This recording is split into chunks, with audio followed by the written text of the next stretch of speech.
son. So he has another brother, Dawood. And India kind of works with Dawood and they give him money. And it's just kind of like the little things they do with the Baluchis, like the Baluch Liberation Army, BLA, and TTP. And it's like the things they do to poke Pakistan. You know, that crap.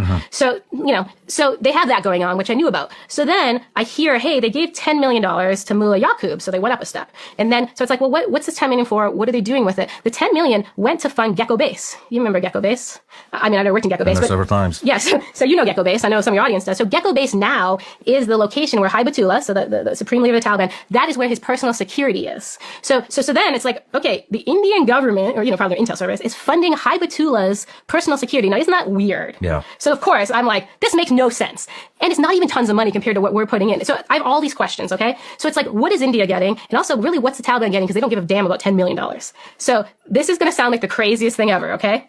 But what the Indians and the Taliban are doing, I kid you not, is India is using Taliban's network to assassinate Kashmiri militants in Pakistan.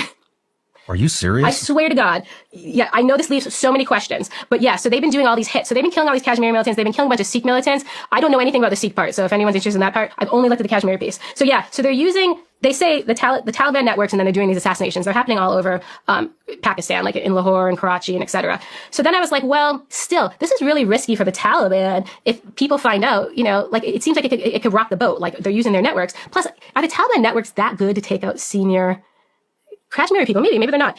So the interesting part is, now my theory is India gains what they're gaining, right? These are terrorists that some of these guys, they've wanted for 30 years, okay?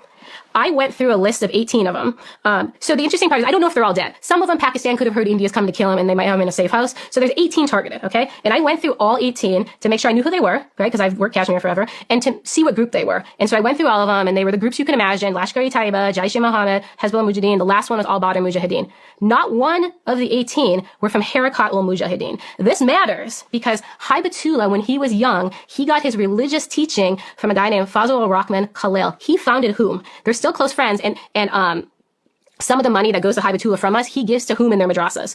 So I have a theory. So the assassinations are happening, Taliban supporting.